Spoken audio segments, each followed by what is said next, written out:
नाशिक पोलिसांनी गोळीबार प्रकरणामध्ये ताब्यात घेतलेल्या आरपीआय जिल्हाध्यक्ष प्रकाश लोंढे यांच्या घर झडतीमध्ये पोलिसांना त्यांच्या कार्यालयामध्ये भुयारी घर सापडलंय।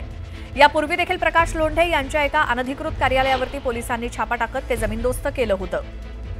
तेव्हा सुद्धा पोलिसांना असंच एक भुयारी घर सापडलं होतं। त्यानंतर पुन्हा त्यानं त्याच परिसरात नव्यानं बांधलेल्या संपर्क कार्यालयात सुद्धा सिनेस्टाईल पद्धतीचं भुयार तयार केलं। ते पोलिसांना सापडून आल्यामुळे पोलिसांच्याही भुवया उंचावल्या आहेत। या भुयारी घराचा वापर लोंढे टोळी नेमकी कशासाठी करत होती याचा आता पोलिसांकडून शोध घेतला जातोय।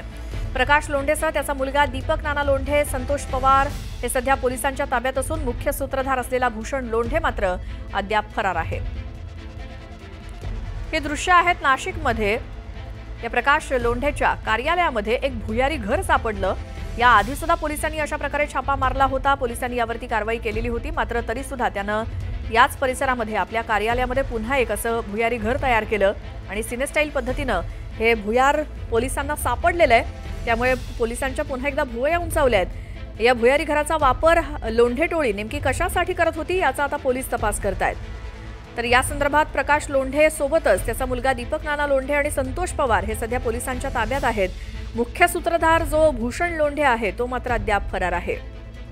आपल्या कार्यालयातनं एक काही पायऱ्या खाली जाऊन हे भुयारी घर या प्रकाश लोंढेचं नाशिकमध्ये पोलिसांना सापडलं आणि आता त्यांच्यावरती पुन्हा एकदा कारवाई करण्यात आली आहे। कुणाच्या लक्षातही येणार नाही अशा पद्धतीनं हे भुयारी घराचा दरवाजा होता ज्याच्यावरती पोलिसांनी छापा टाकलाय।